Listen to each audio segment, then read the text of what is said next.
Riley is sitting on the couch.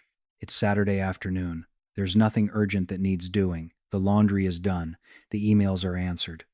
There are no plans, no obligations, no deadlines breathing down their neck, just open time.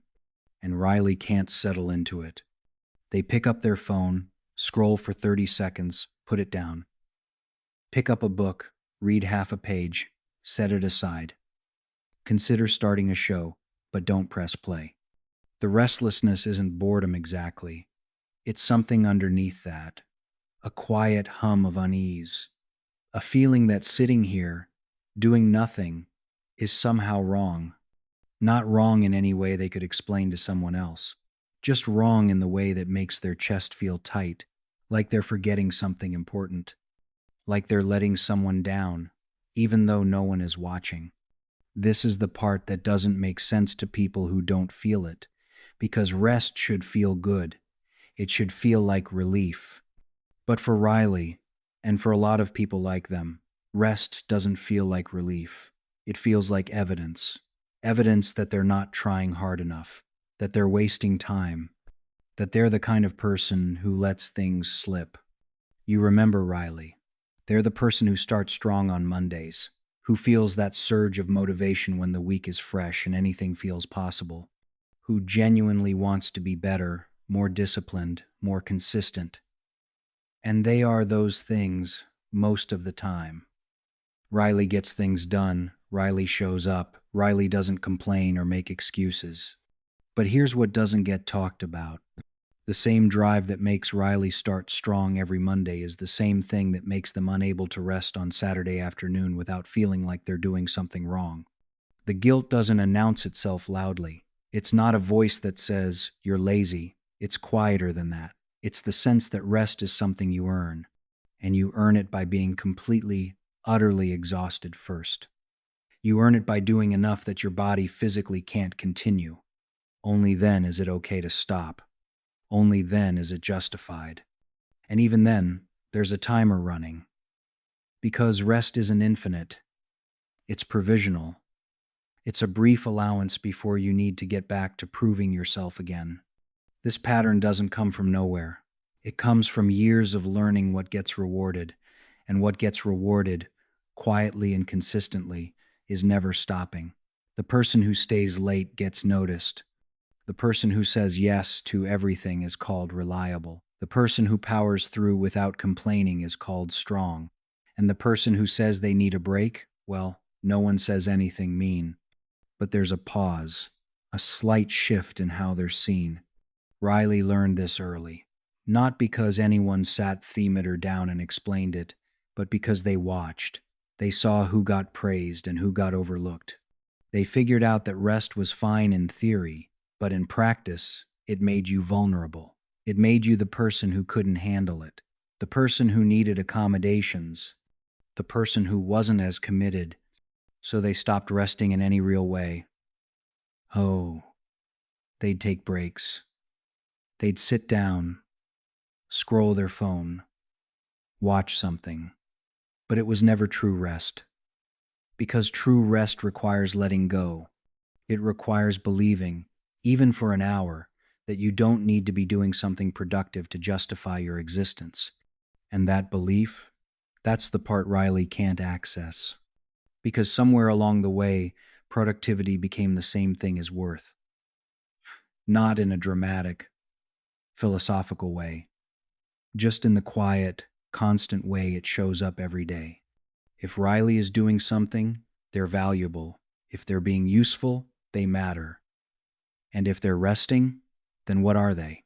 This is the thing about this pattern. It doesn't feel like pressure from the outside.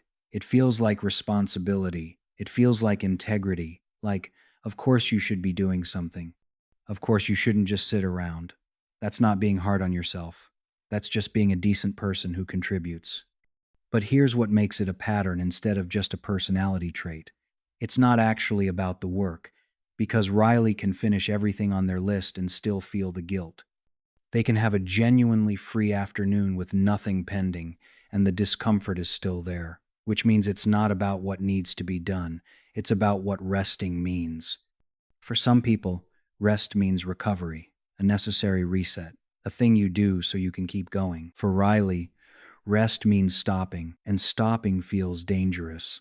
Because if you stop, you might lose momentum, you might fall behind, you might become the person who can't keep up, who needs help, who isn't managing as well as everyone else seems to be. And that can't happen. So you don't stop. You keep moving. You keep finding things to do, problems to solve, ways to be useful. This pattern gets mistaken for ambition, for drive, for being someone who cares. But underneath that is something else, a fear that if they ever truly rest, they'll be revealed as someone who didn't deserve the break in the first place. Because here's the thing Riley won't say out loud. They're tired. Not just physically, tired in a way that sleep doesn't fix. Tired in the way that comes from never, ever feeling like you've done enough. From carrying a constant sense of background obligation that never lifts. From believing that your value is directly tied to your output, and if the output stops, so does the value. Rest guilt isn't about laziness. It's the opposite. It's about caring so much that you can't let yourself stop caring, even for an afternoon. It's about responsibility that has no off switch. It's about trying so hard to be good, to be enough, that you forget you're allowed to just exist without earning it. And the strangest part? Most people who feel this way don't recognize it as a pattern. They think it's just who they are, the responsible one, the reliable one, the one who gets things done.